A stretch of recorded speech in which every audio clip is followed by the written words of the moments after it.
Hello everyone. This is Vidyasagar, Assistant Professor in Department of Civil Engineering, Thandai Periyar Government Institute of Technology, Vellore. In continuation with the previous lectures, we are going to discuss about reclaimed waste water storage in groundwater engineering. What is reclaimed waste water recharge? First, we'll see what is the rationale for water reclamation and reuse.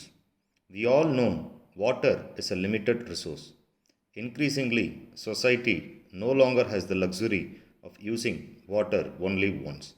Water reclamation and reuse more appropriately matches water use application with water resource quality, resulting in more effective and efficient use of water. The goal of water resource sustainability is more attainable when the water reclamation and reuse option is implemented. We'll see the potential benefits of water reclamation and reuse. Water reclamation and reuse conserves fresh water supplies. It increases the total available water supply, and high quality water supplies, such as for drinking water, can be conserved by substituted reclaimed water wherever appropriate. It is also environmentally responsible. It can preserve the health of waterways, wetlands, flora, and fauna. And it also reduces the level of nutrients and other pollutants entering waterways and sensitive marine environments by reducing effluent discharges. It is also very economical. Reclaimed water is available near urban development where water supply reliability is most crucial and water is priced the highest. It can save plenty of resources. Reclaimed water originating from treated effluent contains nutrients. If this water is used to irrigate agricultural land, then less fertilizer is required for crop growth. By reducing nutrients flows into waterways, tourism and fishing industries are also helped. We'll see the techniques for groundwater recharge. Generally, two types of groundwater recharge are commonly used with reclaimed water. The first one is surface spreading or percolation. The next one is direct aquifer injection. We'll discuss the groundwater recharge by surface spreading. Surface spreading is the simplest, oldest, and most widely applied method of artificial recharge. In surface spreading, recharge water, such as treated municipal wastewater, percolate from spreading basins through the unsaturated soil and Baddos zone. Infiltration basins are the most favored methods of recharge because they allow efficient use of space and require only simple maintenance. In general, infiltration rates are highest where soil and vegetation are undisturbed. Where hydrogeological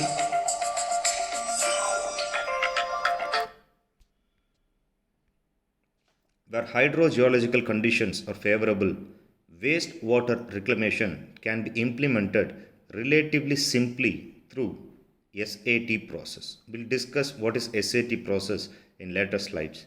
The necessary treatment can often be obtained by the process of filtration as the wastewater percolates through the Baddos zone and then some distance laterally through the aquifer. The necessary treatment can often be obtained by the process of filtration as the wastewater percolates through the Baddos zone and then some distance laterally through the aquifer. Recommended pre-treatment for municipal wastewater for SAT process includes primary treatment, for example, a stabilization pond and dissolved air flotation. Pre-treatment processes that leave high algal concentrations in the recharge water should be avoided because algae can severely clog the soil of infiltration basins. Thus, the SAT process should be designed and managed to avoid encroachment into the native groundwater and to use only a portion of the aquifer. The advantages of groundwater recharge by surface spreading includes the following. Groundwater supplies may be replenished in the vicinity of metropolitan and agricultural areas where groundwater overdrafting is severe. Surface spreading also provides the added benefits of the treatment effect of soils and transporting facilities of the aquifers. Next, we'll discuss the direct injection of reclaimed water into the groundwater aquifer. Direct subsurface recharge is achieved when water is placed directly into an aquifer. In direct injection, highly treated reclaimed water is pumped directly into the groundwater zone, usually into a well confined aquifer. The groundwater recharge by direct injection is generally practiced where groundwater is deep or where the topography or existing land use makes surface spreading impractical or way too expensive.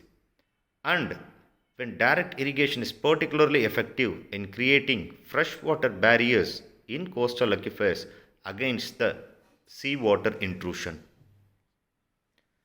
If you look at both in surface spreading and direct injection, locating the extraction wells as great a distance as possible from the spreading basins or the injection wells increases the flow path length and the residence time of the recharged water.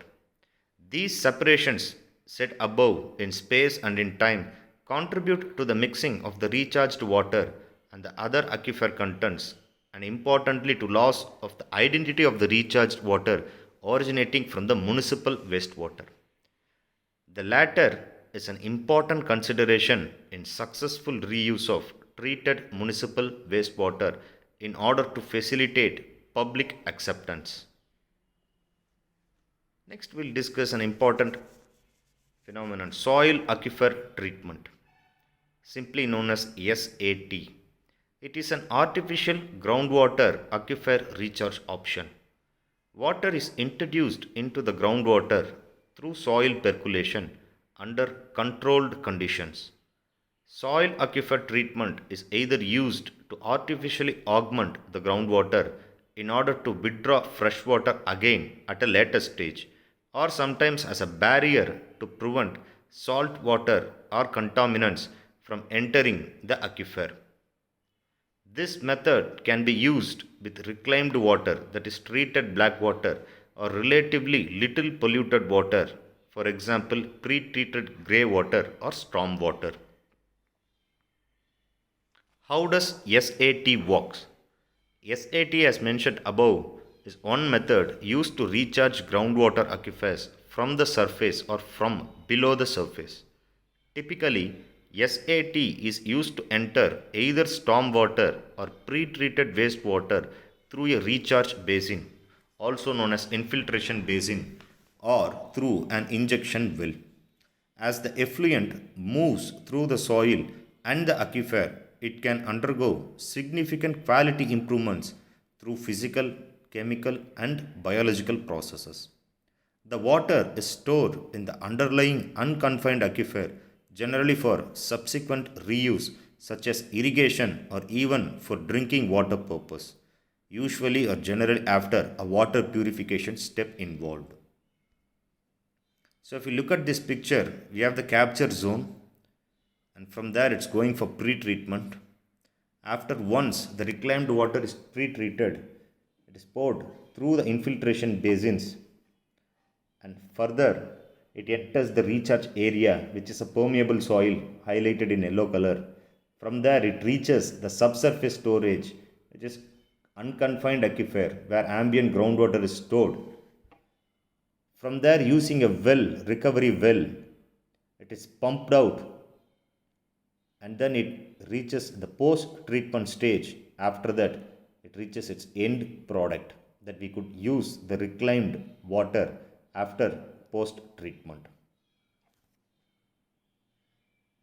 Depending on the wastewater quality, land availability, and intended water supply usage, SAT can be complemented by various pre-treatment technologies such as horizontal, vertical, and free surface constructed wetlands, waste stabilization ponds, UASB reactor, that is upflow anaerobic sludge blanket reactor, or advanced treatments such as activated sludge, membrane filtration, etc.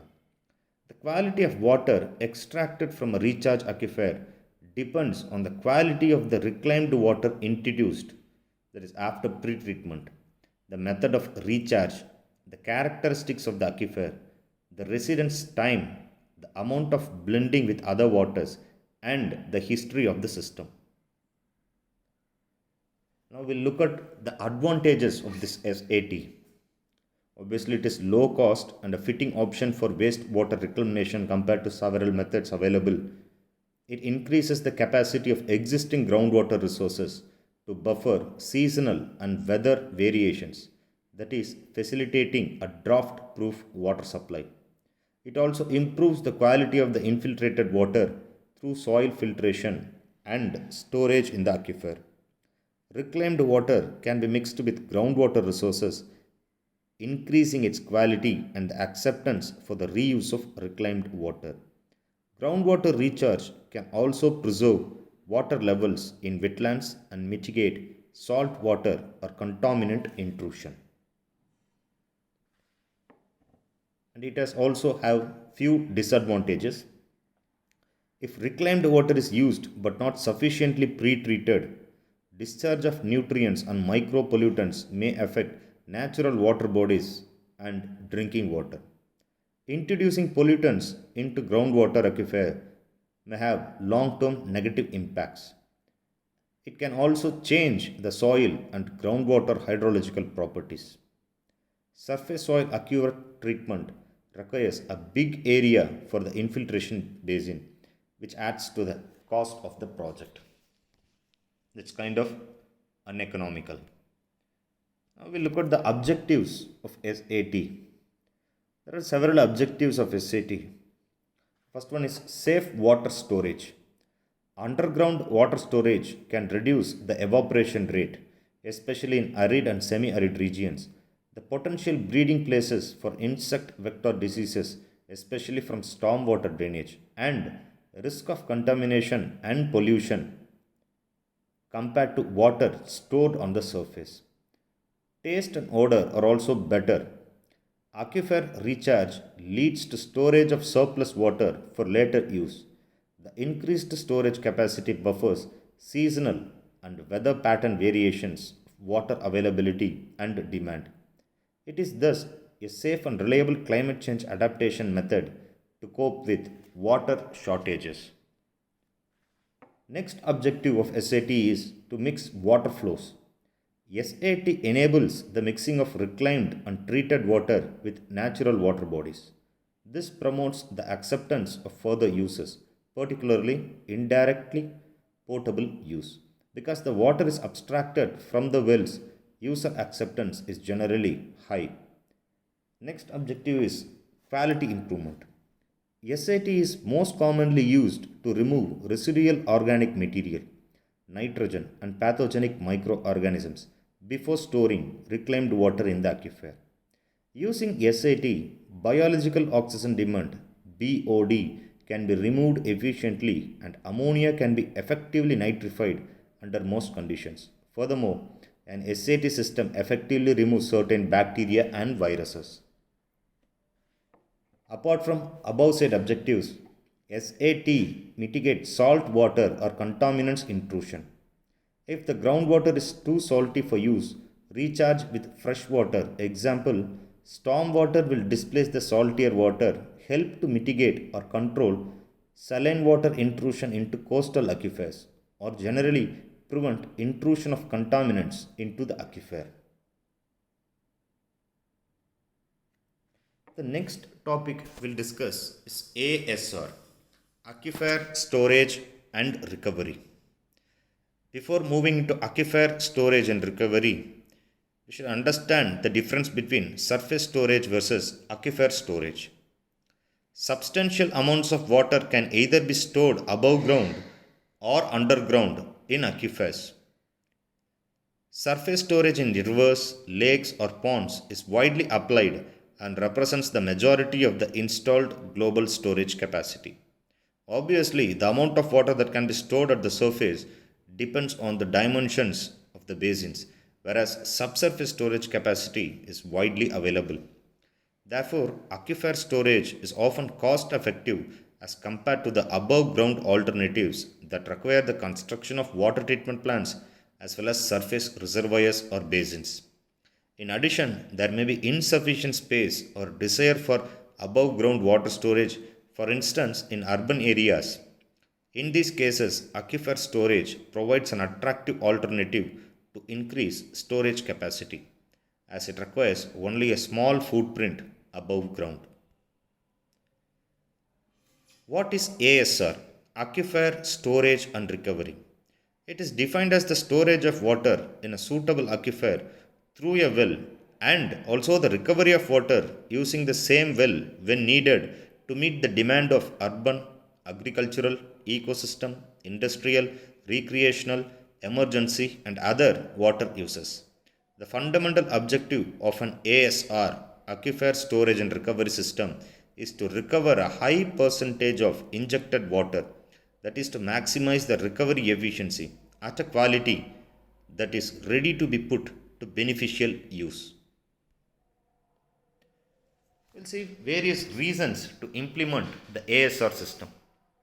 The first one is to secure and increase the water supplies. Enhancing groundwater recharge and storage via ASR provides an important potential source of water for urban and rural areas. We can distinguish three types of storage.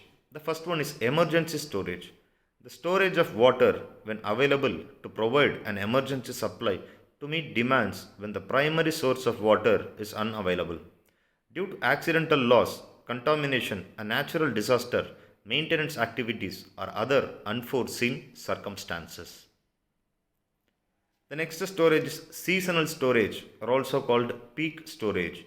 This is the storage of water during the wet season when the water is available or when the water quality is good, and recovery during the following dry season or other months when water is needed.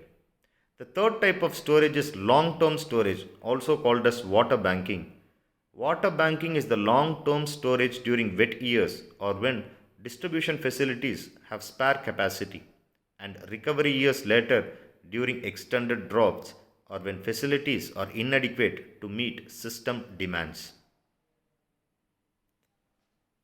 Next is to improve the quality of the stored water. Water treatment capabilities of aquifers are substantial, particularly for pathogen removal and reduction of the concentrations of the disinfections byproduct. ASR system can therefore provide an inexpensive method for meeting water quality standards. It also improves groundwater quality, and importantly it prevents salt water from intruding into coastal aquifers, and it also manages the undesired water. Impending land subsidence or to maintain or to restore the groundwater levels. It reduces evaporation losses of stored water. Now we'll see different types of ASR using wells. Internationally, there is a large and growing number of ASR application types using different types of well construction, target aquifers, and water sources to be stored. ASR we have already discussed, aquifer storage and recovery. It's the storage of water in an aquifer through a well when the water is available, and the recovery by the same well during the demand of water. The periods of infiltration, storage, and recovery are hereby typically separated. This type of system is preferred when storage is the primary objective. Next, if we look at ASTR, Aquifer Storage, Transfer and Recovery. ASTR is a system of separate infiltration and extraction wells, that is single purpose wells, with recovery immediately after or sometime after the infiltration is stopped. This type of system is preferred at sites where an ASR well will experience problems with bubble drift as a result of regional flow. In this, two separate wells for injection and recovery can also be preferred when a partly continuous supply is required. Also, the use of separate wells may be desirable to improve stored water by providing additional residence time and to take advantage of self purification during the transport in the aquifer. And the next type is aquifer transfer and recovery, ATR. It is a system of separate infiltration and abstraction wells.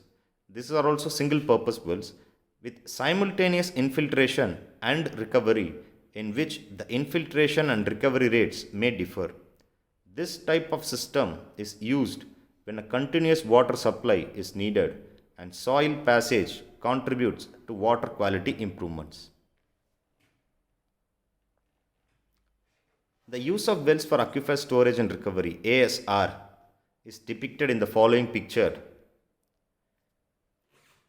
The figure which you are seeing is an example of ASR application in Dutch greenhouse areas. A surplus of fresh roof water is injected and stored in deeper confined aquifer.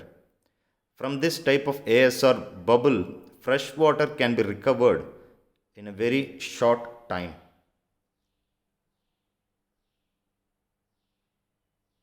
Thank you.